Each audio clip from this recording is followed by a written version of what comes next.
ቢኒ እንኳን ደህና መጣ። ደህና ቆያችሁ። እንዴት ናችሁ? ሰላም ሰላም።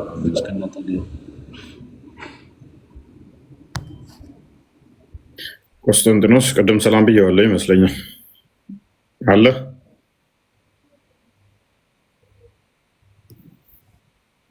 ኦኬ። ስለዚህ በደንብ አስተውሉ፣ በደንብ ታዘቡ። ክፍሉ በግልጽ ነው የሚያሳየው ሙሐመድ ከሌሎች ይለይበታል ተብሎ የመጣው ነገር አንድ አካል ከሌሎች የምንለየው አሸባሪ ስለሆንኩ ነው ማለት ጤናማ ነው ብዬ አላስብም። ሌሎች ነቢያቶች አይፈሩም፣ እኔ አስፈሪ ነኝ። ስለዚህ ከሌሎች ነቢያቶች እበልጣለሁ።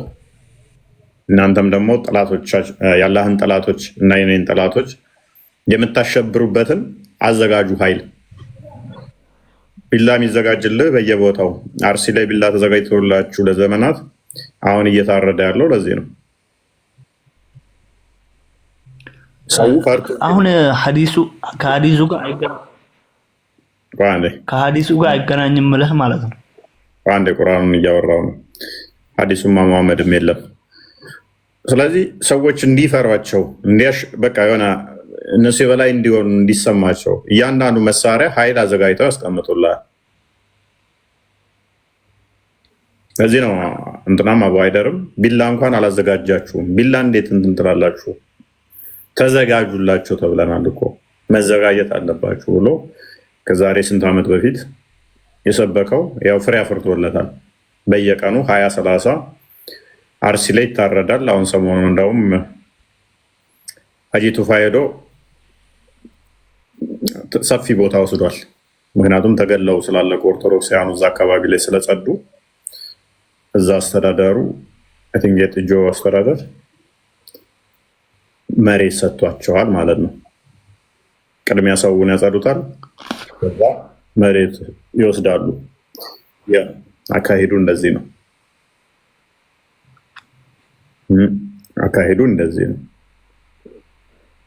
ተዘጋጁላቸው። የኛው ተኝተዋል፣ ቢላ ይወረድልሃል። ይሄ ጤናማ አስተምሮ አይደለም፣ ጤናማ አይደለም። ምክንያቱም ምድር ሁሉ የአላህና የሙሐመድ ለእኔ ተሰጥታኛለች ብሎ ስለሚያምን ሙሐመድ ለእኔ ንጹህ ተደርጋ ተሰጥታኛለች ብሎ ስለሚያምን የግዴታ ሙሐመድን እንደ ነቢይ እስካልተቀበልክ ድረስ ወይም ጂዚያ ትከፍላታለህ፣ እርኩስ ነህ ተብለህ ስለምትታመን ለአላህ ጠላት ነህ ተብለህ የምትታመን። የአላህን ጠላትና የሙሐመድን ጠላት ደግሞ መዋጋት ግዴታ ነው። ምድር በሙሉ የኔ ነች ብሎ ክሌም አደረገ። አንተ ያለህበት ቤትህ የኔ ነኝ፣ ምድር ሙሉ የኔ ነች ሲል ምንድን ነው የፈለገበት? ሰለላሁ ዐለይሂ ወሰለም ምንድን ነው የፈለጉበት? ምድር ሙሉ የኔ ነች ሲሉ በሁሉም የሱ ከሆነ ትገበርበታለህ። በቃ ገዝቻታለሁ ነው ትገበርበታለህ። በቃ ይዋጋሃል። የትኛውን ቦታ ብትሆን አይደለም ገዝቻታለሁ ነው። አልወጣኝም። አንተ የምታስበው ገብቶኛል። ምድር ሁሉ የኔ ነች። ምድር ሁሉ እንደተሰጠችው በሰሜንም በምዕራብም በደቡብም እኔን እንደ ነብይ ሊቀበሉ አላህን ሊገዙ ግዴታቸው ነው። ስለዚህ እስከዛ ድረስ ዋጋቸዋለሁ ነው። እሺ ኢየሱስን ፈጣሪ ነው ብሎ መቀበል ምድር ላይ ያለ ሰው ሁሉ ግዴታ አይደለም? እሱ ግዴታ ነው። ነገር ግን ሄደህ እንድትዋጋቸው አያዝህም። አይኛ መጽሐፍ እሺ ገሃነም እንደሚገቡ ኢየሱስን ያልተቀበሉ አካላቶች አይናገርም? እሱማ ይናገራል። የትኛውን ቦታ ላይ ካልተቀበል ገሃነም ትገባለህ። ያ ማለት ግን እኛ ምድር የኢየሱስ ነች ብለን አንተን ግብር ልናስገብርህ፣ ሰራዊት እያዘጋጀን ልናሸብርህ፣ እንደዚህ ካላልክ እንደዚህ እናደርግሃለን እያልን ልናሸብርህ አልተፈቀደልንም። በምድር ላይ እንደኔ ከኔ እኩል ዝናብ ይወጣልሃል፣ ከኔ እኩል ፀሐይ ይወጣልሃል፣ ከኔ እኩል በገንዘብ ከፈለግ መኖር ትችላለህ። ስለዚህ ምድር የከሌን አንተ አይፈቀድልህም አንተ እንደዚህ ነህ የምትባለው የለም። ደምህም ህይወትህም ዋስትናህም የተጠበቀ ነው። ከኔ የእናንተ አሁን አንተ በአእምሮ ብናየው ከኛ የባሰ ነው። ለምን እናንተ ምንድነው የምታጸድቁት? ምድራዊን አታጸድቁም። ነገር ግን ዋናው ቀጣይ ዓለም ላይ ያለውን ዋናውን እያጸደቃችሁ ነው፣ እሳትን ማለት ነው። ምድራዊ ቀላል ነው፣ ምንም በ3 ቀን በ4 ቀን የሚታለፍ ሊሆን ይችላል። ነገር ግን ምድር ላይ ኢየሱስን ያልተቀበለ በአጠቃላይ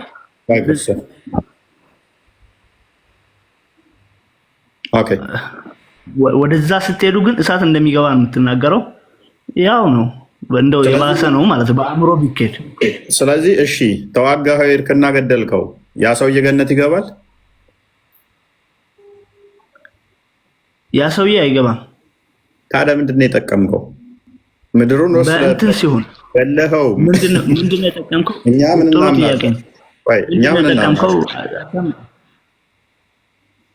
ምን እናምናለን? ሰውየው በምድር ላይ ነፃ ምርጫ አለው። በቃ ሲፈልግ ይመን ሲፈልግ ይካድ። የትኛውን ቦታ ላይ እንደማንኛውም ሰው እንደፈለገ እንዳማኙ ከአማኙ ያልተናነሰ መኖር መፍት አለው። ህይወቱ፣ ደህንነቱ፣ ንብረቱ የተጠበቀ ነው። አይ ምናምን ብለን እሱን የማጽዳት እሱን መሳሪያ አዘጋጅተን የማስፈራራት እንትን አልተፈቀደልንም። እሺ እዛ ከሄደ በኋላ ዋናውን አላለፈማ። የትኛውን? እናንተ እኮ ዋናው እሳትን አጽድቃችሁለታል። ምድራዊን አላጸደቃችሁም ብንል ራሱ እዛ እሳትን አጽድቃችሁለታል። በኢየሱስ ያላመነ አካል ካላመነማ እሱ ወደ ፈለገው ይሄዳል። እሱ ወደ ፈለገው ይሄዳል። ካላመነም ወደ ፈለገበት ነው የሚሄደው። ካላመነ ክርስቶስን አልፈልግም ካለ በቃ ከክርስቶስ ይለያል። ማለትም የፈለገውን ቦታ ነው የሚገባው፣ ገነትም ገሃነምም። ኦኬ ክርስቶስን አልፈልግም ካለ የፈለገው ገሃነም ነው ማለት ነው። ማንም ሰው ምድር ላይ ያለ ሰው ማንም አካል ገሃነምን አይፈልግም። ገሃነምን ማንም ሰው የማይፈልግ ከሆነ ደግሞ ገነት በክርስቶስ መሆኑን ማመን ግዴታው ነው። አየካ የምታስገድደው ነገር አለ የሰውን ልጅ ማለት ነው። ምንም አስገድደው ነገር የለም። ለምሳሌ ግዴታውን አላልክም ብለሃል። ግዴታውን ያልኩት ምንድነው? እሱ እውነትን እውነት ሐሰትን ሐሰት ማለት ግዴታ ነው ማለት አይደለም። ለምሳሌ ፀሐይ አለች። ግዴታ ነው ብለህ እኮ በምላስ ራስን ተናገር። አዳምጣ። ለምሳሌ ፀሐይን እንደዚህ ብዬ አያታለሁ ብትል አይንህን ያጠፋሃል። ያንን የሚያጠፋ ለምንድን ነው? ኃይሏ ፓወሯ ሀይ ስለሆነ። ስለዚህ መጥነህ በምትሰጥህ ብርሃን ማየት አለብህ፣ ለአይንህ ጠቃሚ ስለሆነች ማለት ነው። እንደዚህ ስላልኩ የግዴታ አታያትም ፀሐይን አይደለ ቀና ብለህ በአይንህ። ለምን? ስለምታጠፋ። አይ ታጠፋለች ብለህ ደግሞ ፀሐይን አልጠቀምባትም ትላለህ። ፀሐይ አይን ስለምታጠፋ ቀን ቀን አልወጣም አያስፈልገኝም ፀሐይ ትላለህ አትልም። መልካም። ስለዚህ ክርስቶስም በምድር ላይ ትጠቀም ዘንድ ትሞቅ ዘንድ ትመገብ ዘንድ ኤቭሪቲንግ ሰጥቶሃል። ገሃነም ታስገባኛለህና አልጠቀምበትም እዚህ ምድር ላይ አላልክም፣ እየተጠቀምክ ነው። ነገር ግን ይሄ ሁሉ አድርጎልህ አልፈልግህም ካልከው፣ አልከተልም አንተ ጋር አልመጣም ካልከው፣ እኔን ካልፈለግ ገሃነም ነው የምገባው ብሎ ነግሮሃልና ገሃነም ትገባለህ ማለት ነው። አሁን አንተ ያልካትን ቃል ቀጥታ ሙስሊሞች ላይ ለምን አላደረገው? ምን ከለከለ? እንደዛ አደርገዋለሁ። እናንተ እኮ እንደዛ አይደለማ። አይደለም አይደለም፣ ዓለማዊ አይደለም። አዳምጠኝ። አንተም ብቻ ምድር የአላህና የመሐመድ ትሆነች። አንተ የምታደርገው ምንድን ነው? ሰዎች ላኢላሃ ኢለላህ እስኪሉ ድረስ ትዋጋቸዋለህ ማለት ነው። በምድርም እምቢ ካሉ ደማቸው ንብረታቸው ደመከልብ ይሆናል ማለት ነው አይደለ? ንብረታቸውም አይጠበቅም፣ ዋስትና የላቸው። በምድርም እቀጣቸዋለሁ በገሃነምም ይቀጣሉ ነው እያልከኛለሁ። እኔ በምድር ላይ የኛ ይህንን የማድረግ ስልጣኑ የለንም። ሰውየው ግን ክርስቶስን አልፈልግም ብሎ ከሞተ ገሃነም ይገባል። በምድር ላይ ግን እኛ እሱን እንዳይኖር የማድረግ ስልጣን የለንም። እሺ አሁን እዛ ይደረጉ የለ ሁሉ ነገራቸው ከልብ የሆነ የለ ቤተሰቦቻቸው፣ ሚስቱ፣ ባሉ ሁሉም ነገር ከልብ የሆነ የለ እዛኛው ዓለም ላይ አይ አናቅም። እንግዲህ ቤተሰቦቹ፣ ሚስቶቹ፣ ልጆቹ አብረው ጋር እንደሚገባሉ ወይ አናቅም። እንግዲህ እሱ አማኝ ሳይሆን እሱ አማኝ ልትሆን ትችላለች። ሁሉ አንድ አይደለም። ይሄ እስልምናም ላይ እኮ አለ እንደዛ ነው። አሁን ለምሳሌ ጦርነት ሲባል የተለያዩ ከሆነ እኮ በሁሉም ላይ ጦርነት አይታወጅም። ስለዚህ አንተ በእስልምናው ላይ ፍትህ ትሰራለህ፣ በእስልምናው ላይ ግን የለም እኮ። ምን አገናኘው ታዲያ? ጥያቄ ሚስቶቹ፣ ልጆቹ፣ ቤተሰቦቹ እዛ ጋር ውስጥ ይገኛሉ አይገኙም? ምን ብለኸኛል። ምድራዊ ላይ ደመከልብ ትሆናለህ ብለህ ነበር። በዛ እያይዤ ነው የመጣሁት። ያንተ ነው ያንተ እኮ ነው። አሁን የመሐመድ ነው መሬት ካልከኝ ከዛ የመሐመድ ነው ትልና እኔ እንዳልኖር ምን ታደርገኛለህ? ነሰሰርሊ መጽሐፉ ሰዎች ከሆኑ ጂዚያ ትቀበላቸዋለህ አይደለ? አይሁድና ክርስቲያኖችም የመጽሐፉ ሰዎች ካልሆኑ ደግሞ አንድ አማራጭ ነው ያላቸው፣ እስልምና መቀበል። እምቢ ካሉ ግን ደመከልብ ነው የሚሆነው አይደለ? ሌላ አማራጭ። ስለዚህ እኔ አሁን ለምሳሌ ክርስቲያን ነኝ። አንድ የምተርፍበት ነገር ምንድነው? እንዳገለኝ ገንዘብ እየከፈልኩ እኖራለሁ። አንድ ዋቄ ፈታ የሆነ ለምሳሌ ኢትዮጵያ ውስጥ ዋቄ ፈታ ክርስቲያን አይደለም፣ ሙስሊም እንትና አይሁድ አይደለም። እሱ ላይ ምንድነው የሚደረገው? እስልምናን ተቀበል ይባላል፣ ዳዕዋ ይደረግለታል፣ ይመከራል። አልቀበልም ቤት እስልምና ሐሰተኛ ነው፣ አልቀበልም። ዋቄ ፈታ ነው ትክክል ቤት። ጦርነት ይታወጃል። ህዝብ ሲሆን አንድ ተራ ከሆነ አይደለም። ተራማ ከሆነ በጥፊም ብለህ እንትን ትለዋለህ። ኤኒዌይስ ስለዚህ ይሄን አካል እንዳይኖር ጦርነት ይታወጃል። እስልምናን ተቀበሉ ማለት ነገር ግን ከዛ በፊት ምክር ይቀርባል፣ ዳዕዋ ይቀርማል። ከዛ በፊት ወደ እስልምና ትጣራለህ፣ እስልምናን ታብራራለህ። ግን አልፈለገም። በቃ ሰውየው ሙስሊም መሆን አልፈለጉም። አሁን እንደዛ በዛ ሰዎች ላይ ጦርነት ይታወጃል። ስለዚህ እንዳይኖሩ ፈቃድ አደረካቸው ማለት እኮ ነው። ስለዚህ አሁን ምድራዊ ነፃነታቸውን ነፈካቸው። እኔ ደግሞ እያልኩ ያለሁት ይሄ ጤናማ አይደለም። እኛ ይሄንን አናደርግም። ሰውየው ሲፈልግ ይካድ፣ ሲፈልግ ይመን፣ ሲፈልግ እንደዛ ይኑር። እሱ እኛ የሚመለከተን አለ። እኛ አንድ ሰው አንሰጥም። ዳዋ ልናስተምር እንችላለን፣ እንትን ልንል እንችላለን። ክርስትናን ትቀበላለህ አትቀበልም? ይሄን ቀን ሰጠናል። እምቢ ካልክ ጦርነት እናውጅባለን። ምንለው አካል የለም። አንድ እፎይ አንተ ቤት ላይ አንተ የገዛው በምሳሌ ላስረዳ። አንተ የገዛው ቤት አለ ቢባል እዛ ላይ 5 ሰዎች ይኖራሉ። እዛ 5 ሰዎች ሁላቸውም አንተን ይሰድቡሃል፣ ይሳደቡሃል። አዳምጠኝ። ይሳደቡሃል፣ ይራገሙሃል፣ የሰጣሃቸውን ጸጋ በሙሉ ይክዱሃል። እነዛ ሰዎችን ከዚህ ቤቴ አባርራቸዋለሁ ብለህ ብትል አንተ ወንጀል እንትን በድለሃል ትባላለህ።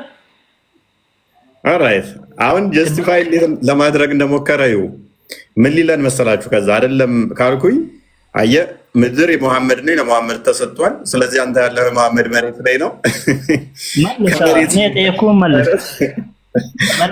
መለስ የጠየቁ አሁን ሎክ በቦታዬ በገንዘብ የገዛሁት ቤት አለ። እዛ ቤት ውስጥ ሰዎች እንዲቀመጡ ፈቀድኩኝ። እነኛ ሰዎች ግን ለእኔ ታዛዥ አልሆኑም። ሌላ ነገር ነው እየታዘዙ ያሉት። ያ በገንዘቤ ስለገዛሁት እንደውም አንተን ይሳደቡሃል። በቃ ችግር የለውም ይሳደቡ።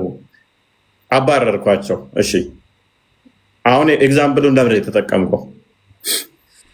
ምድር የአላህ ናት አይደል? ምድር የፈጣሪ ናት ብለህ ታምናለህ? አምናለሁ። በቃ ፈጣሪ ደግሞ እሱን አልታዘዝም ሲሉ ከዛ ምድር አባረራቸው። ቀደም አንተ ከቤቱ እንዳባረርካቸው ከአላህ ጋር ማንም አይመሳሰልም። ምድር ስለዚህ መሐመድ ነች። ስለዚህ እነኚህ ሰዎች መሐመድን ነቢይ ካላሉ፣ አላህን አምላካችን ካላሉ፣ ስለዚህ እናንተ ታጸዷቸዋላችሁ።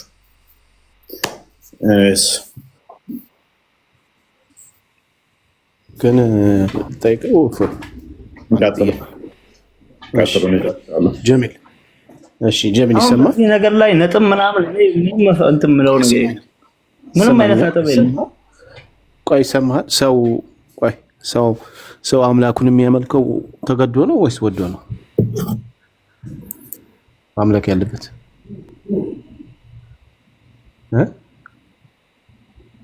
ጌታውን ማምለክ ያለበት ተገዶ ነው ወዶ ነው ማምለክ ያለበት? ምን ብዬ ልመልስልህ? መልስ አንድ ሰው ወይ ወዶ ነው ወይ ተገዶ ነው በለኝ። አንድ ሰው ጌታውን የሚያመልከው በነፃ ፈቃዱ ነው የሚያመልከው ወይስ በቃ ዝም ብሎ እንደ ሮቦት ግዴታ ማምለክ አለበት ተገዶ ነው? እሱን መልስልኝ። ንግግር በፈቃዱ ነው የሚያመልከው። ታስረዳህ በፈቃድ። ስለዚህ በፈቃድ ከሆነ ፈቃዱ መጠበቅ አለበት። አንድ ሰው አላህን ፈልጎ ወዶ ካመለከው በሚቀጥለው ዓመት ለሚቀጥለው ቤቱ መስራት አለበት ምድር ላይ። በዛኛው ዓለም ላይ መልካም ነገር ያገኛል አይደል? እዚህ ምድር ላይ የመጣኸው ለሚቀጥለው ቤት ልሰራ ነው አይደል? የፈተና ቦታ ነች አይደል? እቺ አሁንም እኮ ከፈቃዱ አልወጣም። ቆይስ መልስልኝ፣ የጠየቅኩህ መልስልኝ። እዚህ ምድር ላይ የመጣችሁት ለፈተና ነው አይደል? ተፈተናችሁ እዛ የተሻለ ነገር ለማግኘት ነው አይደለ?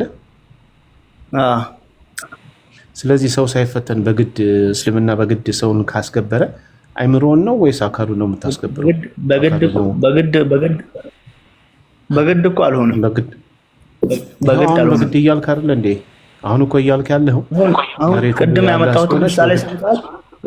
ያመጣሁትን ምሳሌ ሰምቻለሁ። እሱ ያ ሰው አሁን አዳምጠኝ። እሱ ትክክል አይደለም። ቆይ ምሳሌ ትክክል አይደለም። ምክንያቱም ሰው ግለሰብ እንደዛ ያደርጋል፣ አምላክ ግን እንደዛ ያደርጋል። አምላክ ለሚያመልከውም ለማያመልከውም እኩል ይኖሩ ዘንድ ምድርና ሰማይን ይፈቅዳል፣ ፀሐይንም ያወጣል፣ ዝናብም ያዘንባል። ይሄ ትክክል አይደለም። ምሳሌ ራሱ የተጣመመ ምሳሌ።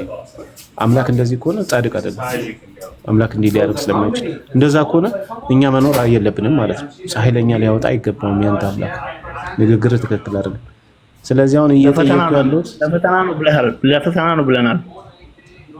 ስለዚህ እኮ ፈተናውን ፈተናውን የምታልፈው ተፈትነ ነው አይደለ? የሚፈልግ ሰው በፈተናው አልፎ አላህን አምልኮ መልካም ስራ ሰርቶ ጀነት ይመነዳል። መልካም ስራ ያልሰራ ደግሞ በስራው ደግሞ ጀሃነም ይመነዳል አይደል? ስለዚህ እቺ ምድር የፈተና ከሆነች ለምንድን ነው ታዲያ የአላህና የነብዩ ብቻ ነው ሊባል የሚችለው? ሌሎቹ መኖር የሚከለከሉት ለምንድን ነው? አሁን እኮ ፍቃድ ባልከው ማለት ነው። ቅድም አሁን በቤቱ ስመስል ያ ሰው ፍቃደኛ ነው፣ አለማመንም ማመንም አምኖ ቤቱ ላይ መቀመጥ ፍቃድ አለው። ካላመነ ደግሞ ከቤቱ የሚወጣው ትክክል አይደለም አልኩህ እኮ። እሱ ትክክል አይደለም አልኩህ እኮ። ለምንድን ነው ትክክል የማያምነው? አላህንም የሚያምነውን አምላክን የሚያምነው አላህ እንኳን አምላክን የሚያምነውም የማያምነው የሚሰድበውም የማይሰድበውም እኩል በምድር ላይ እንዲገለገል ፍቃድ ነው። የእግዚአብሔር ፍቃድ ይሄ ነው። ምክንያቱም እሱ ጻድቅ ስለሆነ ገብቷል። ሰደብከውም ፀሐይ ያወጣልህ፣ ረገምከውም አላመለከውም አየር ሰጥቶ እንድተነፈስ የሚያደርግ እሱ ነው። ስለዚህ ምሳሌ ትክክል አይደለም። ያመጣው ምሳሌ የጨካኝ ንጉስ ወይም ደግሞ አንድ ቅዱስ ያልሆነ አካል ምሳሌ ነው ያመጣው። ለአምላክ ምሳሌ ነው። እውነታው እንደዛ ስለሆነ ማለት ነው። ስለዚህ አምላክ አዳምጠኝ። እንደዛ ካልክ አምላክ ምድር ላይ ርህራሄ አለው፣ ወደዛኛው ዓለም ሲሻገር ደግሞ ርህራሄ የለውም እያልክ ነው። እሱ በነፃ ምርጫ ነው። እሱ እኮ ይኸውልህ ምርጫ በዛኛው ዓለምስ ቆይ እሱማ ምርጫህ ነው። ይኸውልህ ጀሚል ቆይ እኮ እየነገርኩህ ነው። ምርጫህ ነው የሚጠበቅልህ። ምርጫህ ምንድን ነው? ለምሳሌ በዚህ ምድር ላይ ስትኖር እሳትና ውሃ ይቀርብልህና አይ እሳት ነው የምመርጠው ካልክ እሳቱ ያቃጥላል። የአንተ ምርጫ ነው እንጂ የእግዚአብሔር አይደለም። እሱ እንደዚያ ያደርግ ምርጫህ ነው። ውሃ ካልክ ደግሞ ምርጫ ነው ይሄ እኮ። ታዲያ እዚህ ምድር ላይ በፈተና ልታልፍ ይገባል። ምርጫህን መምረጥ አለብን። ወደ እሳት መሄድ ወይም ደግሞ ወደ ውሃ መሄድ መብት ሊሰጥ ይገባል። ቢያንስ እዚህ ምድር ላይ እናንተ የምታደርጉት ምንድነው? እዚህ ምድር ላይም አንድን ሰው በጉልበት ወደ እስልምና እናመጣለን ነው የምትሉት። ገብቷል? ይሄ ደግሞ ትክክል አይደለም። ምርጫው ሊጠበቅለት ይገባል። በምርጫው ነው እሳት ውስጥ መግባት ያለበት ወይም ደግሞ ወደ ጀነት መግባት ያለበት እንጂ በጉልበት ወደ ጀነት ልታስገባው አትችልም ነው እያልኩ ያለሁት። ገብቷል? አሁን ያልኩህን እኮ አልመለስክልኝ። እዛ ዓለም ላይ ሲሆን ፍትሃዊ አይደለም አምላክ? እዛ ዓለም ላይማ ስራህ እኮ ነው፣ ፍትሃዊማ ነው። ግን ስራ ነው ወደዛ የሚያስገባል። ለምን በግዴታ እኔን ለምን አላመለክ ይላል? ቆይ እሱን አሁን መለስኩልህ እኮ። ይኸውልህ እሳትና ውሃ ቀረበልህ አምላክ ፍትሐዊ ስለሆነ። ስለዚህ አንተ የትኛውን ትመርጣለህ ስትባል አንተ እሳቱን ነው የምመርጠው ካልክ እንደዛ ማንም ካላልክማ ውሃውን መምረጥ ነው በቃ። ውሃውን ከመረጥ የዘላለም ህይወት ታገኛለህ፣ እሳቱን ከመረጥክ ደግሞ እሳት ታገኛለህ ማለት ነው። ማንም የማይል ከሆነ ያ ነው መንገዱ። ገብቷል? ቢያንስ አሁን ወደ ሌላው ወደ ሰማዩ ወደሚቀጥለው ዓለም ይቅርና እዚህ ምድር ላይ ያለውን እንጨርሰው መጀመሪያ። እዚህ ምድር ላይ ሰዎች በነፃ ምርጫቸው አምላክን ማምለክ አለባቸው ብለህ ታምናለህ? ስለዚህ እኩል ሁሉም ጊዜና መብት ሊሰጣቸው ይገባል አይደለ? የሚያመልኩበት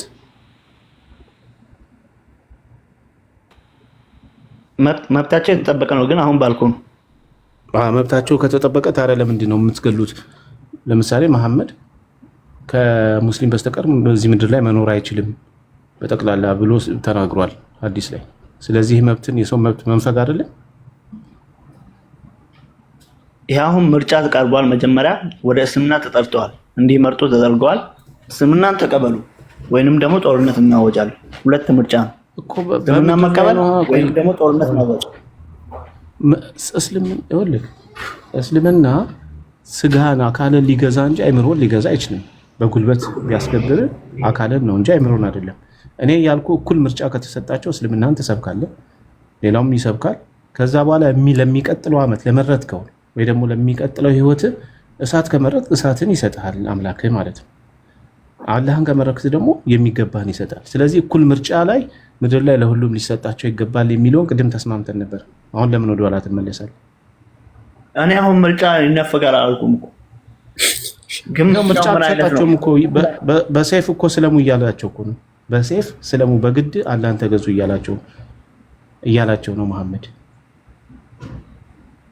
አይ አንደኛ ለይሁዳና ለነሳራ ጅዝያ ምናምን አለው። ለሌላ አካላቶች ደግሞ ሁለት ምርጫ አላቸው። አንደኛው ምንድነው? እስልምና እሱ ሐዲስ ይጋጫል። ለምሳሌ እንትና ክርስቲያን አንዴ ክፈትለት 1767 ሳይ ሙስሊም ኤ ላይ ከሙስሊም በስተቀር መኖር አይችልም ይላል መሐመድ። ሙስሊም ብቻ ነው መኖር የሚችለው ምድር ላይ ይላል። እሺ ምን ትለዋለህ? እስኪ ፈትለት 1767 ኤ ላይ ይሁዳና ነሳራዎች ይከሰሳሉ፣ ተነጥለው ይወጣሉ። አይቻልም ነው የሚለው። ቆይ እሱ ሐዲሱም ስለሚገዛጭ ይሄን አንብቦና ከዚህ ቁርአን ላይ حتى يعطوا الجزية عن يد وهم صاغرون የሚለው ከሐዲሱ አንፃር መልስልኝ። ቆይ ጀሚል ከሐዲሱ አንፃር መልስልኝ። ሌላ ቦታ አትሂድ። አሁን ይሄው አንብብ።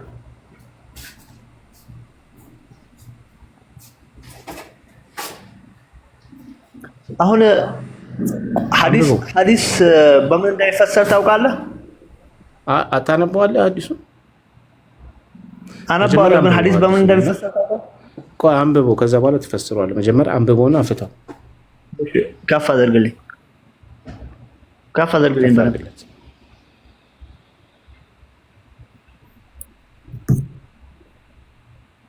سمعت رسول الله صلى الله عليه وسلم يقول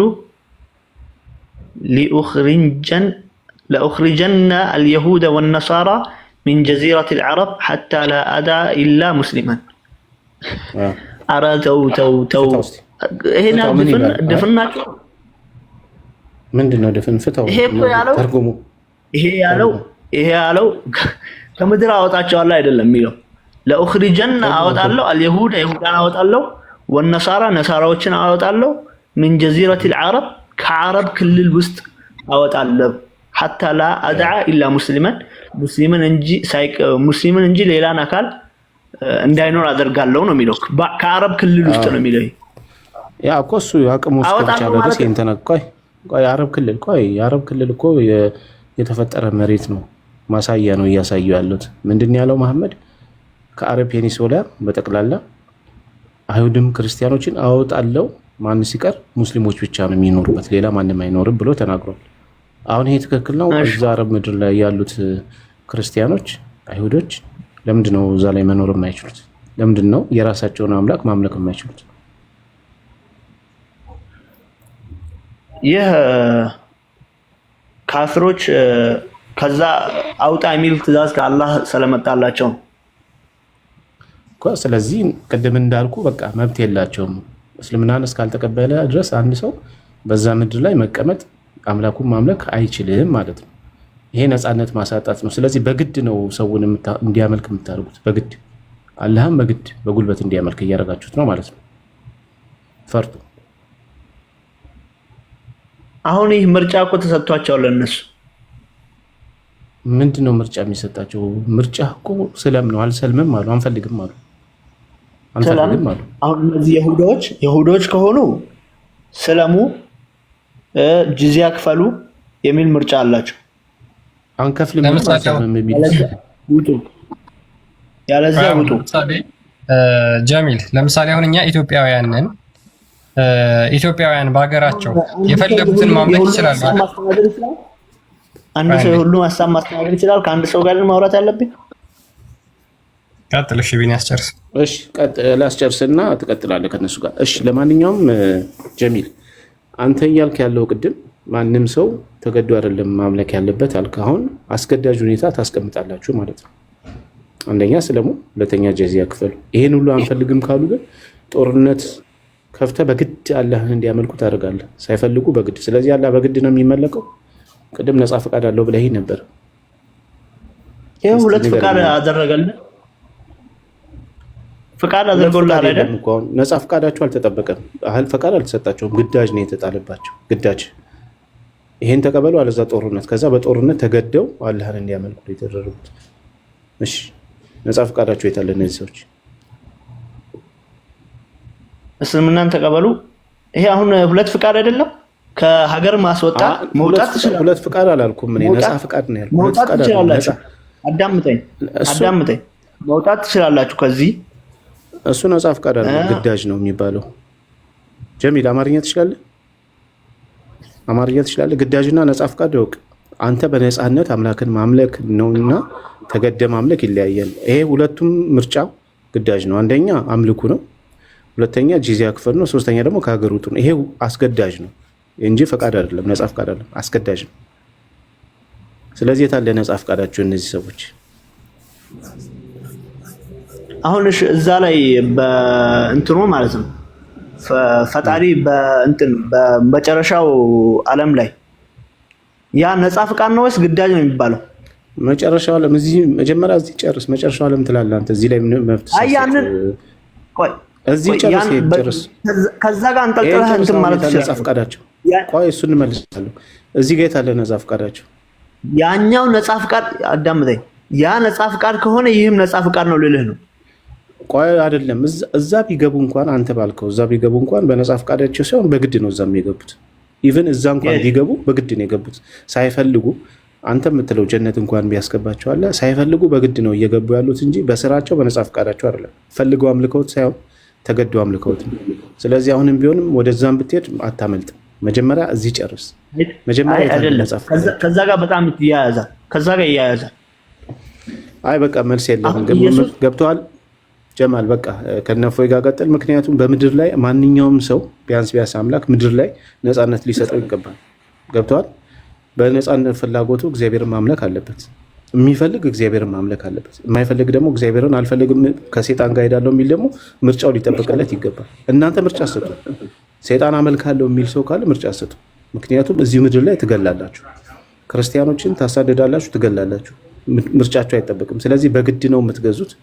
እስልምና ማለት ቦዲን እንጂ ሰውነትን እንጂ አይምሮን የማይገዛ አካልን የሚያስገድድ ነው። ገብቷል። አይምሮን ልታስገድዳችሁ አካልን ነው የምታስገድደው። አንድን ሰው በጉልበት ስታሰልም አካሉን እንጂ ልቡንና አይምሮን አታሰልመው። ስለዚህ እስልምና ማለት አካልን በግድ የሚያሰልም ማለት ነው። እኔ ጨርሻለሁ። ያው ከገባ ያንን አካል ሰላም ብለህ ጦርነት ማወጅህ መጥፎ ነገር ነው? ጥሩ ነው። ጀሚል ቢኒ ያንን አካል ሰላም ብለህ ጥሩ ነው አይደል? ጦርነት ሄዳ አውጀህበት ቤቱ መተህ ለምንድን ነው ታዲያ ተኝታችሁ መታደሩ? ለምን ጦርነት አታውጁ? አይደለም ጥሩ ነገር እኮ ነው። አሁን ለምሳሌ አንድን አካል አሁን ለምሳሌ እናንተ ይህን እስልምናን ጥሩ ሃይማኖት ነው ብላችሁ ብትይዙት አንድን አካል ጦርነት አንዴ ክላሪፋይ ላድርግላችሁ ጀሚል እያለ ያለውን። ለምሳሌ እኛ በሀገራችን ሙስሊሞች ጦርነት አውጀውብን ልጆቻችንን ምርኮ አድርገውብን፣ ሚስቶቻችንን ምርኮ አድርገውብን፣ የክርስቲያን ልጆች በጦርነት አንድ ሀገር በጦርነት በሙስሊሞች ጦርነት ከወደቀች በኋላ ቀጥታ ባልና ሚስት ፍቺ ያደርጋሉ። ያቺ ሴት ለሙስሊም ምርኮ ትሆንና ባሪያ ተደርጋ ትሰጣለች። ልጆቹም ደግሞ አገልጋይ ሆነው ይሰጣሉ። ይሄ ፍትሃዊ ነው፣ ጥሩ ነው እያለ ነው ጀሚል። አይደለም። እንደዛ አላልኩም። እንዴት ነው እያልክ ያለው ጀሚል? እንደዛ አላልኩም፣ ውሸት ነው። ለምሳሌ ሰዎች ግን ሀገር በላልኩም እንደዛ ያላልኩት እየተናገርክ ያለው። አዎ ጥሩ ነው። ትቀጥፋለህ እንዴ? ካልወጣ ገና ያ እኮ ነው። አንተ ጥሩ ናቸው ጦርነት ቢታወጅባቸው ጥሩ ነው ያልከው እንደዛ አይደለ? ጦርነት ካወጃችሁ በኋላ ሚስቶቻቸውና ልጆቻቸው ምርኮ ነው የምታደርጉት እንዴ? አይደለም። ቅጥፈት ያስጠላኛል እያላችሁ ነበር ባለፈው። አንድ ቅጥፈት አልተናገርኩም። አንተ ከተናገርከው ውጭ አሁን ማለት ነው። ልጆችም እኔ ከተናገርኩት እስኪ ሪከርድ መልሰህ እስኪ አንተ ያልኳትን ቃል ሪከርድ ካለ መልሰህ እንስማ። ቀላል እኮ ነው ጀሚል። ጦርነት ካደረጋችሁ ብላችሁ ባለፈው ያሰማችሁ። ኧረ ችግር የለውም የትም አትሄድም። ጦርነት ካደረጋችሁ በኋላ ልጆቻቸውና ሚስቶቻቸውን ትማርካላችሁ ወይስ አትማርኩም? አንማርክም። ሙስሊም ከሆኑ ሙስሊሞች ላይ ጦርነት ታውጃላችሁ እንዴ? እያወራን ያለ ነው እኮ ሙስሊም ያልሆኑ ሀገራት ላይ ነው አይደል? አዳምጠኝ። እነዛን ሰዎች በጦርነት ይዘናቸው ለምንድን ነው የምንሰልፈው? ቆይ ሙስሊም መሆን አንፈልግም ካሉ ጦርነት አውጃችሁባቸው ሙስሊም መሆን አንፈልግም ካሉ ልጆቻቸውና ሚስቶቻቸውን ትማርካላችሁ ወይስ አትማርኩም? እንማርካለን። ምንድን ነው የምትጨቃጨቀኝ? እና ታዲያ ሚስቶቹን ከዛ ታደርጋላችሁ አይደለ? ባሪያ አድርጋችሁ ሙስሊም እነዛ አካላቶች እኮ ሙስሊም እንዲሆኑ ነው ጦርነት እንትን የምንለው። አንፈልግም ሙስሊም እንዲሆኑ ነው እኮ። ሙስሊም መሆን አንፈልግም ካሉ ያንተ የወሲብ ባሪያ ይሆናሉ ማለት ነው ሴቶቹ። ጀሚል የምትጨቃጨቀው እኮ ግልጽ እኮ ነው። ምንድን ነው ሰዎች ሁሉ በመሐመድ ነብይነት ማርከን ራሱ በስም ብሎ የምንለቃቸው አሉ ምንም ሳይደረጉ። እሱ ሌላ ጉዳይ ነው። አዝነህ ከለቀቃቸው እሱ ግን ክርስቲያን ግን አጠቃሎ ነው የተናገረው። ይህን ብለሃል ብሎ ማለት ነው ያላልኩት ነገር የለውም። እሺ እንስማማ። ስለዚህ ጦርነቱ ማወጁ ጤናማ ነው ብለህ ነው አንተ የምታስበው? እስልምናን እንዲቀበሉ አለ። በጦርነት ላይ ደግሞ ምርኮ ይኖራል አለ ይኖራል። ስለዚህ ክርስቲያን ደግሞ እያለ ያለው ኦልሬዲ ጦርነት እኮ ያወጅክባቸው አስቀድመን ዳዋ እናደርጋለን ብለህ ነበረ። ዳዋውን ስላልተቀበሉ ሙስሊሙን ስትላቸው አልፈልግም ስላሉ ነው ጦርነት ያወጅክባቸው እንጂ ሙስሊሙን ስትላቸው እሺ ሙስሊም ሆነናል ቢሉ አትወጋቸውም ነበረ። ጦርነቱ ካለቀ በኋላ ሙስሊም ሊሆኑ ይችላሉ። እሱ አስገድደሃቸው ማለት ነው። በብዙ ምክንያቶች ለምሳሌ እጠቅስልሃለሁ። እንሄዳለን እሱ ምሳሌው ላይ እንሄዳለን። ጦርነት ሙስሊም ሆኖ አልካቸው አንሆንም አሉ። ጦርነት አወጅክባቸው ሄድክና ለምሳሌ ጎረቤታችንን እንውሰድ። ጎረቤታችን ኤክስ የምትባለው ሀገር ክርስቲያን ብቻ ናቸው ብለን እናስብ። ከዛ ክርስቲያኑ ነው ተባሉ። አይምን ሙስሊሙ ነው አልካቸው አንሆንም ተባሉ አሉ። ከዛ ጦርነት ታውጅባቸዋለህ። ጦርነት በምታውጅባቸው ሰዓት ላይ ምርኮኛ ይኖራል። ከሴትም ከልጆችም ከንብረትም ምርኮ ይኖራል አለ። ጦርነቱን ካሸነፍክ ይኖራል። እነኛ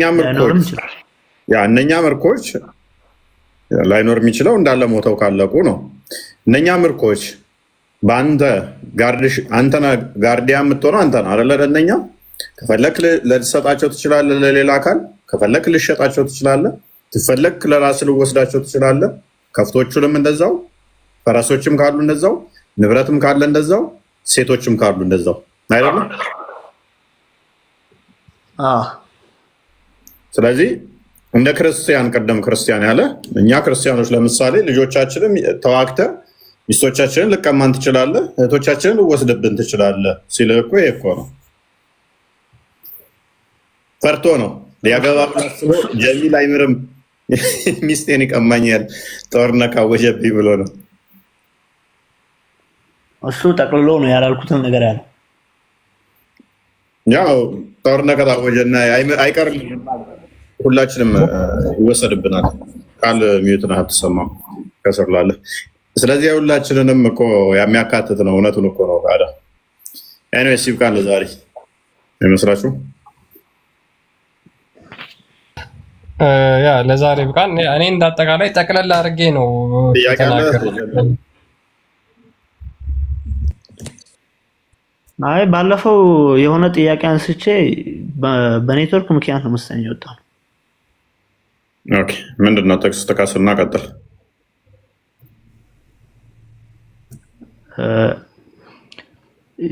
የዛኔም ጥቅስ ጥቀስ ብለኸኝ ነበር፣ ግን ጥቅስ ማርቆስ ይመስለኛል። ማርቆስ 15 ላይ ማርቆስ 15 ላይ ምን ኢየሱስን እንደገደሉት ምናምን ይናገራል አይደል? እሺ ክፈትለት ክርስቲያን።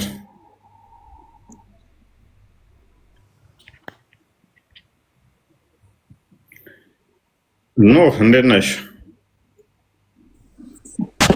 ወይ ሰላም ብያለሁ። እንዴት ነው እፎይ፣ ክርስቲያን፣ ቃል፣ ጀማል፣ ቢኒ ሁላችሁንም ከታች ሁላችሁንም ሰላም ብያለሁ።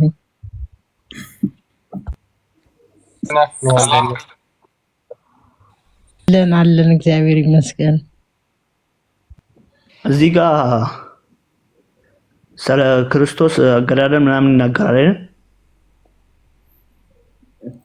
ኦኬ ምን ይላል? እስኪ ከፍ አድርግልኝ ትንሽ።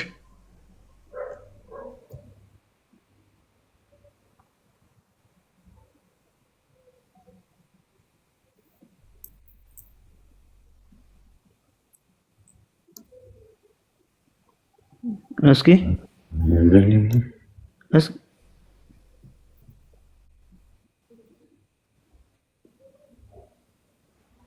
ይኸው እዚህ ጋር ቀይ ልብስም አለበሱት። የታለ አሁን ቀይ ልብስ አለበሱት? አው ቀይ ልብስም አለበሱት፣ የእሾህ አካሊምም ጎንጉነው ደፉበት የሚለው ጥቅስ ማለት ነው። እሺ እየሰማ አይደለም? ይሰማል። ስለዚህ ጥቅስ ነው። ጥቅሱ ምን ሆነ? እነዚህ አቃላቶች አይሰማም፣ የተቆራረጠ ነው። ያንተ እየተሰማኝ አይደለም። ለኔ እየተሰማኝ ነው። አይሰማም? ለኔ ይሰማኛል። ይሰማል።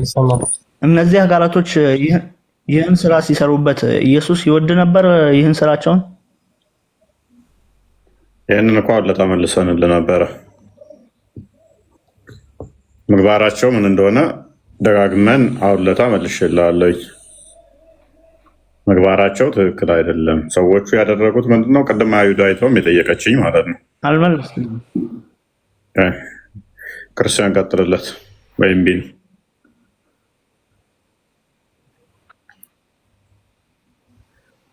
አላችሁ። እየተሰማ አይደለም፣ በጣም ያቆራል። ክርስቲያን ወይም ቢኒ ቀጥሉለት። በቀደም መልሶልህ ነበረ። ማን ነው ተመልሶልህ ነበር እኮ ረስተው ነው ጀሚል? ምንም አልተመለሰልኝ። ኦኬ ክርስቶስ እሱ ላይ ያደረጉበትን ነገር ይወደው ነበር ወይ ነው ጥያቄ አይደለ? እነሱ የሚያደርጉት ኢንቴንሽናቸው ምንድን ነበር? ሀሳባቸው ምንድን ነበረ? መጀመሪያ እነሱ የሰይጣን ግብርን እንደሚሰሩ እኮ አስቀድሞ ነግሯቸዋል አይደል? እሱ ራሱ በተደጋጋሚ ይነግራቸዋል። እናንተ የአባታችሁን የዲያብሎስን ስራ ታደርጋላችሁ አይደል ያላቸው። ስለዚህ እነሱ የሚያደርጉት የዲያብሎስን ስራ ነው። ሲዋሹ፣ ሰው ሲገሉ፣ ሲሰርቁ እንዳለ ስራቸውን በሙሉ ይቃወመው ነበረ። ስለዚህ የእነሱን ስራ ሙሉ ለሙሉ ክርስቶስ ይቃወመዋል እንጂ እነሱ የሚያደርጉትን ነገር ያንን የሰይጣን ስራ በሙሉ አይቀበለውም። ዓለም እናንተ ሊጠላ አይቻለውም ብሏቸዋል። ዓለም እናንተ ሊጠላ አይቻለውም፣ እኔ ግን ስራችሁ ክፉ መሆኑን እመሰክርባችኋለሁ የእነሱ ስራ ክፉ መሆኑን ይመሰክርባቸው ነበር፣ ይነግራቸው ነበር። ስለዚህ በፍጹም በየትኛው መስፈርት እሱ የእነሱን ስራ ተቀብሎ እየሰማሁ ያለሁት ነፍሰ ገዳዮች ናቸው፣ እነሱ ውሸታሞች ናቸው፣ አጭበርባሪዎች ናቸው፣ ይሰርቃሉ፣ ይዋሻሉ። ይሄንን ስራቸውን ሊወድላቸው አይችልም። ለምሳሌ ይሁዳ ክርስቶስ ኢየሱስን እኮ ሸጦት ነው አይደለ? ይሄንን ክርስቶስ አይወደውም። ይሄንን ክርስቶስ አይወደውም። ክርስቶስ ሌብነትን አይወድም። ክርስቶስ ስርቆትን አይወድም።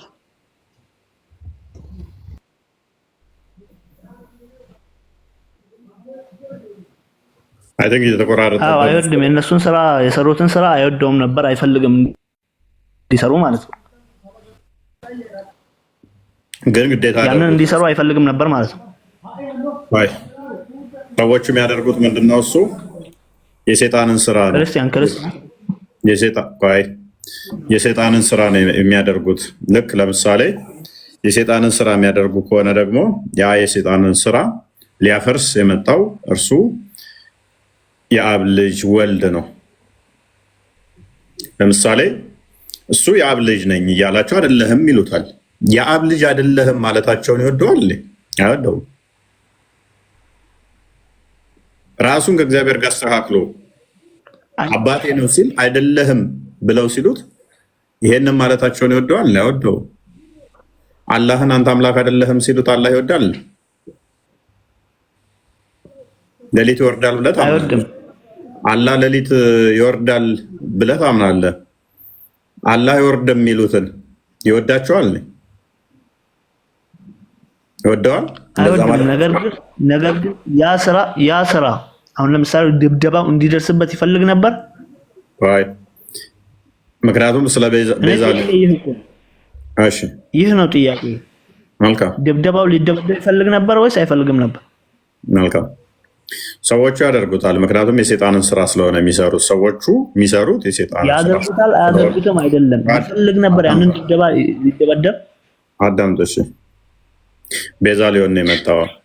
ቤዛ ሊሆን ስለመጣ ካሳ ሊክስ ስለመጣ ሰዎቹ ይሄንን ያደርጋሉ። የሚያደርጉት ለምንድን ነው? እሱ የሰይጣን ልጆች ስለሆኑ የሰይጣንን ግብር የሚያስፈጽሙ ስለሆኑ እሱ ደግሞ የመጣው ቤዛ ሊሆን ነሰሰርሊ ስለ ሁሉ አንዱ ሞት አይደለ፣ ስለ ሌሎች ቤዛ ሊሆን ስለመጣ ህይወትን ሊሰጥ ስለመጣ ነሰሰርሊ እነኛ ይገሉታል። የሚገሉበት ምክንያት ግን ምንድነው? እሱ ድነት እንድናገኝበት አይደለም። እነሱ ይሄን የሚያደርጉት እሱ ላይ የሚደረገውን ይጠላዋል አይጠላውም አይደለም። ዋናው ሰዎች ሁሉ በሰው ላይ የሚያደርጉትን በማንም ላይ የሚያደርጉትን ክርስቶስ ይወደዋል አይወድም? እኔም መምታት ማለት እኮ ክርስቶስ መንካት ነው። ምክንያቱም እሱ የሞተልኝን እኔን መንካት በራሱ አሁንም ክርስቶስን እንደመምታት ክርስቶስን እንደመስደብ፣ አንተን መስደብ፣ ሰውን ማናናቅ በራሱ ፈጣሪን እንደመስደብ፣ ፈጣሪን እንደመናገር ነው። ይወደዋል ፈጣሪን አይወደውም? ለምን? እሱ አበጃጅቶን እሱ ሰርቶን ሰሪውን እንደመናቅ ነው። ያንን አካል ማፍረስም ሆነ መሳደብ መንካት።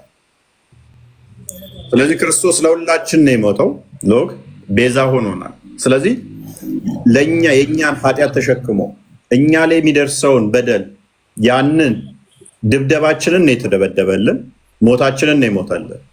ስለዚህ ስለኛ ስለተደበደበ ስለኛ ቤዛ ስለሆነ ያንን ሊያደርግም ስለመጣ በፍቃዱ ያንን አድርጎታል። ሌላ እኮ ነው እየመለስክልኝ ያለ። እኔ ጠየቅኩ ሌላ፣ አንተ የምትመልሰው ሌላ። እኔ ስለ ኢየሱስ ነው የጠየቅኩ፣ አንተ እየመለስክልኝ ያለው ግን አንደኛ ዮሐንስ ምዕራፍ 4 ላይ ቁጥር 8 ክርስቶስ እግዚአብሔር ፍቅር ነው ይለዋል። ዮሐንስ ወንጌል ምዕራፍ 15 ላይ ነው። እንዲሁም ደግሞ ሮሜ ምዕራፍ 5 ቁጥር 6 ይመስለኛል። ሕይወት ከመስጠት በላይ ፍቅር የለም ይላል። ክርስቶስ ሕይወት እስከ መስጠት ድረስ ነው ፍቅሩን የገለጸልን። ያ ፍቅሩ ለእኛ የተገለጠው ሕይወት እስከ መስጠት ድረስ ነው። ሕይወቱን እስከ መስጠት ድረስ መልካም እረኛ ነፍሱን ስለ በጎቹ ያኖራል አለ። ባለጌ እረኛ ሎክ አንተ በጎች ገዝተህ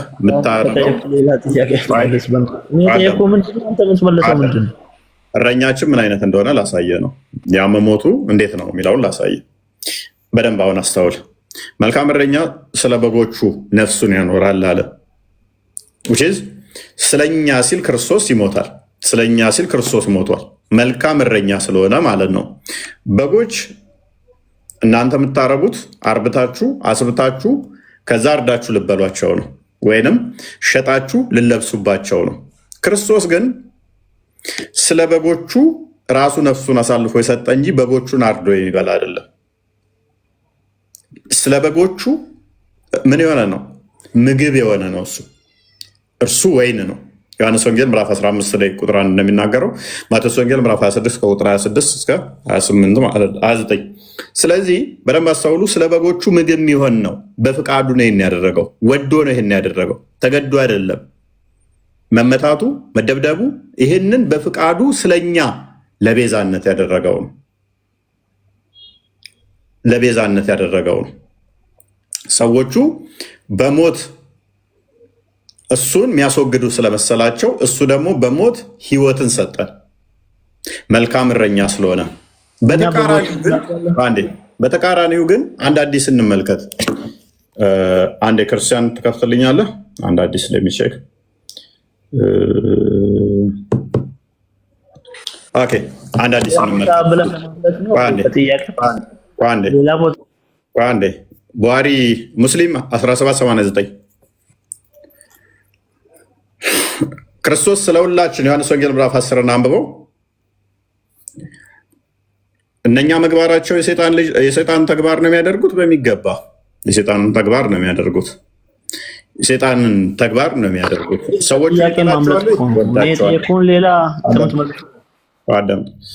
ችን አዲስ አንዴ እናንብባትና እንጆይ እናድርግባት በዛው። የክርስቶስን እረኝነት ሰምተናል። የመሐመድን እረኝነት ደግሞ እናዳምጣል። ሙሐመድ እንዴት ነበር የሚያዝነው ጠባቂነቱ ለተከታዮች የሚለውን እንመልከት። አንዴ ሳይ ሙስሊም 1789 ላይ የሚገኝ ሀዲስ ነው። It has been reported on the authority of Anas bin Malik እንደተረከው on the day of battle of Uhud, በኡሁድ ጦርነት the messenger of Allah was left with only 7 men from Ansar and 2 men from Quraysh. ሌሎች ሁሉ አልቀው ከሰባት የአንሳርና ከሁለት የቁረይሽ ሰዎች ጋር ብቻ ቀረ አለ። ሌሎቹ እንዳላልቀው when the enemy advanced toward him and overwhelmed him he said, ከዛ በኋላ ጠላቶቹ ወደሱ በተጠጉበት ቁጥር እንደዚህ ይላቸው ነበር። እንደዚህ አላቸው ለነዛ ለዘጠኙ ማለት ነው። whosoever turns them away from us will attain paradise or will be my companion in paradise. እነዚህን ማን ነው ሄዶ የሚመልሳቸው? ከዛ በኋላ በጀነት ከኔ ጋራ የሚሆን አለ። a man from Ansar came forward and fought the enemy until he was killed. ከዛ በኋላ ከአንሳሩ ከነዛ ከሰባቶች ውስጥ የነበረው አንድ ሰው ሄደና ተዋጋ እስኪሞት ድረስ ማለት ነው። The enemy advanced and overwhelmed him again and he repeated the word. ከዛ በኋላ ያንን ከገደሉት በኋላ ጠላቶቹ እንደገና ወደ መሐመድ መጠጋት ጀመሩ። በዛም ጊዜ መሐመድ እንደገና ያንን ነገር ተናገረ። ምን ብሎ? whosoever turned them away from us attain paradise or will be my companion in paradise. እነዚህን ማን ነው ሄዶ የሚዋጋልና የሚመልሳቸው? ከዛ በኋላ ደግሞ በገነት ከኔ ጋራ የሚሆን አላቸው። እንደገና አንዱ ሄዶ ሞተ። ለሁለተኛው እንደዛ አለ። A man from Ansar came, Andy Jamil please. A man from Ansar came forward and fought until he was killed. ከዛ በኋላ ከዛ ከቀሩት ከስድስት ውስጥ አንዱ ሄዶ ተዋጋና እሱም ሞተ። This state continued until the 7 Ansar were killed. ከዛ በኋላ ሰባቱም የአንሳር ሰዎች እስኪገደሉ ድረስ መሐመድ ይሄንን ነገር ተናገረ። Now the messenger of Allah said to, ከዛ በኋላ ያላህ መልእክተኛ ለቀሩት ለሁለቱ ቁረይሾች እንደዚህ አላቸው። We have not done justice to our companion. ዛሬ በሰሃቦቼ ላይ ጥሩ ነገር ፍትሃዊ ነገር አላደረኩም አላቸው። ኦኬ በሽር በደንብ አስተውል። 9 ነበሩ፣ 7ቱ አንሳሪ ናቸው። መሐመድ እንግዲህ ጠባቂ እረኛ ነው አይደል? ለኡመቱ ክርስቶስ መልካም እረኛ ነፍሱ ስለ በጎቹ ያኖራል፣ ከተኩላ ይጠብቃል። መልካም እረኛ አለ። ሌባ ወንበዴ እረኛ ግን ራሱ ይደበቅና ተኩላ ሲመጣ በጎቹን ያስበላል አለ። ይኸው እንዴት አደረገ መሐመድ? ጠላት ሲመጣ እሱ ተደብቆ ጠላትን ማንን ይመልስልኝ አለው። ገነት ትገባና ከኔ ጋር ጓደኛ ትሆናለህ አለው። ሲሄድ ተገደለ ጠላቱ። ሁለተኛውንም አሁን ምን አለው? አሁንስ ከእናንተ አንዱ ሄዶ ማነው ጠላትን የሚያባርር? በገነት ከኔ ጋር ትሆናላችሁ አላቸው። ሲሄድ ያኛውም ተገደለ። ሶስተኛውንም አለው ሶስተኛውም ሲሄድ ተገደለ። አራተኛው ማሜ ተደብቆ ለራሱ ጓደኞች ነቢዩ አዳምጥ በስነ ስርዓት አውራ እሺ ሶሪ። ስለዚህ መሐመድ እዛው ተደብቆ ምን ያደርጋል? ከኔ ጋር ገነት ትሆናላችሁ ሂዱና ጠላትን አባሩ ይላቸዋል። ሶስተኛም ሄደ ተገደለ። አራተኛም ሄደ ተገደለ። አምስተኛም ሄደ ተገደለ። ስድስተኛ ከኔ ጋር ገነት እንድትሆኑ ሄዶ ጠላት የሚያባርር አላቸው። ስድስተኛም ሄደ ተገደለ። ሰባተኛም አንሳሮች አለቁ ተገለው። ከዛ መጨረሻ ላይ ምን ይላል? ተገለው ካስጨረሰ በኋላ ዛሬ ፍትህ አላደረግንም ይላል። ስለዚህ ይሄንን ማድረጉ ጤናማ ነው? አሁን ከጥያቄ ጋር ምንድን ነው የተያያዘው? ይሄ ትክክል ነው። ይህ ደግሞ ለምን በረኛ ላሳየ ዮሐንስ ወንጌል ምዕራፍ 10ን ክፈትልኝ። ኔ አዳምጥ። ዮሐንስ ወንጌል ምዕራፍ 10 አዳምጥ። የእኛ እረኛችን ደግሞ እንዴት እንደሚጠብቀን ላሳየ እኮ አዳምጣ በጥቅስ። ስለዚህ ተስማማን አንተ ላይ አይደለም። እውነት እውነት እላችኋለሁ ወደ በጎች በረት የማይገባ አዳምጣ። አዳምጥ አይደለም ጋር ልታመሳሰል ጌታ ብለህ የምታስበው አዳምጥ። ኦኬ። እውነት እውነት እላችኋለሁ በበጉ የማይገባ በሌላ መንገድ ግን የሚመጣ እርሱ ሌባ ወንበዴ ነው። በበር ማይገባ ሌባ ወንበዴ ነው።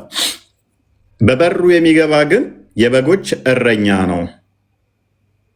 እውነተኛ እረኛ እንዴት እንደሆነ ቁጥር 15 አካባቢ አድርገው ሙሉውን እናንተ አንብቡት።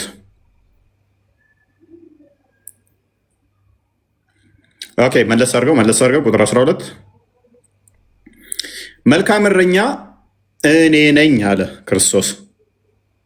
መልካም እረኛ ነፍሱን ስለ በጎቹ ያኖራል አለ። በደንብ አስተውሉ። ነፍሱን ስለ በጎቹ መስጠት የሚችለው ማን ነው? መልካም እረኛ ነው። እሱ እያለ እረኛው እያለ በጎቹ አይደፈሩም፣ በጎቹ አይበሉም። መልካም እረኛ ጠባቂያችሁ ካለ ሴቶች ትክክለኛ ጠባቂ ካላችሁ እናንተ ማንም አይተናኮሳችሁ፣ ማንም አይነካችሁ። ራሱ ይሞታል እንጂ ስለእናንተ እረኛችሁ፣ ስለእናንተ ጠባቂያችሁ። ስለዚህ ክርስቶስ እውነተኛ የነፍሳችንም የስጋችንም ጠባቂ ነው። እውነተኛ እረኛ ስለሆነ እሱ ተደብቆ ሂዱ ተዋጉልኝ ሂዱ ምናምን አይልም። ነፍሱን ስለ በጎቹ በፍቃዱ ያኖረዋል። ሙሐመድ ምንድን ነው ያደረገው? እሱ ተደብቆ አስጨረሳቸው። ክርስቶስ ምን አለ? በግልጽ ሲነገር መልካም እረኛ ነፍሱን ስለ በጎቹ ያኖራል እንጂ በፍጹም ተኩላ ሲመጣ ሐሰተኛው እረኛ ምን ይሆናል? በጎቹን ያስበላል። እረኛ ያልሆነው አለ በጎቹ ቆይ አንዴ፣ እረኛ ያልሆነው በጎቹም የእርሱ ያልሆኑ ሙያተኛ ግን ተኩላ ሲመጣ ባየ ጊዜ በጎቹን ትቶ ይሸሻል። አይታችኋል? እነኛን ሲያስበላቸው እሱ ሸሽቶ ተደብቆ በተኩላ አስበላቸው። ተኩላም ይነጥቃቸዋል፣ በጎቹም ይበትናቸዋል። ምን? ትክክለኛ ያልሆነውን። ለምን? ሙያተኛ ስላልሆነ፣ ለበጎቹ ስለማይገደው ሙያተኛ ይሸሻል። መልካም እረኛ እኔ ነኝ፣ አብም እንደሚያውቀኝ እኔም አብን እንደማውቅ የራሴን በጎች ያውቃለሁ፣ የራሴን በጎች ያውቁኛል፣ ነፍሴንም ስለ በጎቹ አኖራለሁ። ስለዚህ ነፍሱን ክርስቶስ በፈቃዱ አኑሯል። ስለማን ይህን ያኖረው?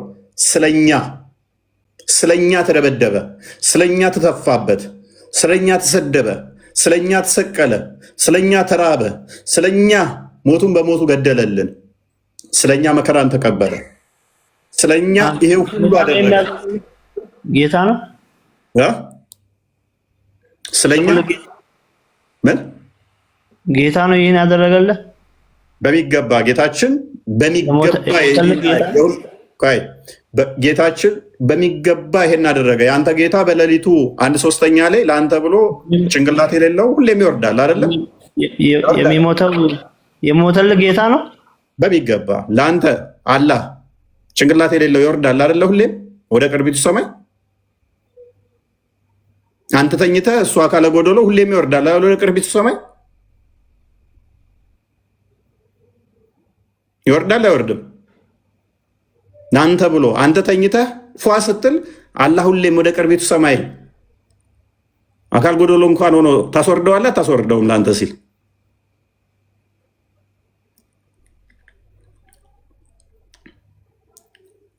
ወጣ ይ ኔትወርኩ መሰለኝ ጀሚል ኔትወርኩ እየያዘው ነበር። ቆይ ጣልቃ ትግቢ። ስለዚህ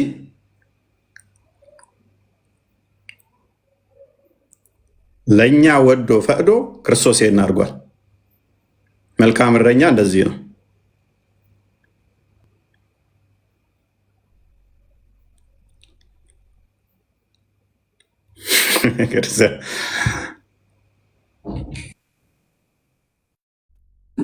ሙሐመድ ሐሰተኛ መሆኑን የሚያመለክት ሐዲስ ነው ያሳየ ነው። እሱ ፈርቶ ሌሎቹን ልጆች አስበላል፣ ሌሎቹን ጓደኞቹን አስበላቸው ማለት ነው። ክርስቶስ ግን በፍጹም አሳልፎ አልሰጠንም። የስጋችንንም ነፍሳችንንም እሱ ነው የሚጠብቀው። ለዛም ነው እስከ መስቀል ድረስ የወደደን። ይህንን ሳናፍር ነው ኮንፌንስ የምንናገረው ማለት ነው። ክርስቶስ እረኛችን ነው፣ እሱ እንደተናገረው ማለት ነው። ደግሞም የምር አድርጎታል። አሁን ክርስቶስ ይህን ብቻ ተናግሮ ቆሟል? አሁን መልካም እረኛ እኔ ነኝ፣ አብም እንደሚያውቀኝ እኔም አብን እንደማውቀው የራሴን በጎች አውቃለሁ፣ የራሴን በጎች ያውቁኛል፣ ነፍሴን ስለ በጎች ያኖራለሁ ብሎ ተናገረ ክርስቶስ። ይህንን ብቻ ተናግሮ እንኳን አላቆመም፣ ሰርቶት ነው ያሳየን። አያችሁ፣ ክርስቶስ በቃልም በተግባርም ነው ያሳየን። ፍቅሩን የገለጸው በዚህ ልክ ነው ማለት ነው። የሙሐመድስ ሄዶ አስጨረሰ፣ አስገደላቸው። አንዱን፣ ሁለቱን፣ ሶስቱን፣ አራቱን እስከ 7 ያሉትን ጓደኞችን በሙሉ አስጨረሰና ይህ ዛሬ ተሳስቻለሁ፣ ፍትሃዊ ነገር አልሰራሁም አላቸው። እንደዚህ ነው ቁማር የሰራችሁ። እስልምና እንደዚህ ነው ቁማር የሚሰራችሁ ማለት ነው። ኤኒዌይስ ይህን ይመስላል። ዛሬ ይብቃን። ፎይ 6 ቀሩ። ትወጣላችሁ አትወጡም? ከቤቴ ተናደሩ። መልካም ምሽት።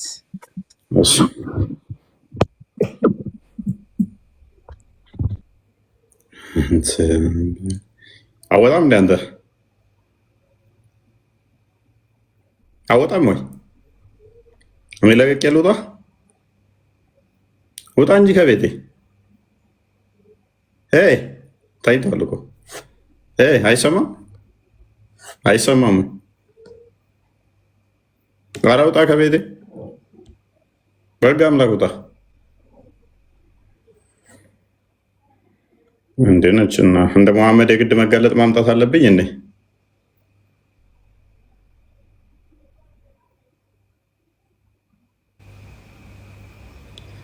ደናደሩ ደናደሩ ደናደሩ ደናደሩ ደናደሩ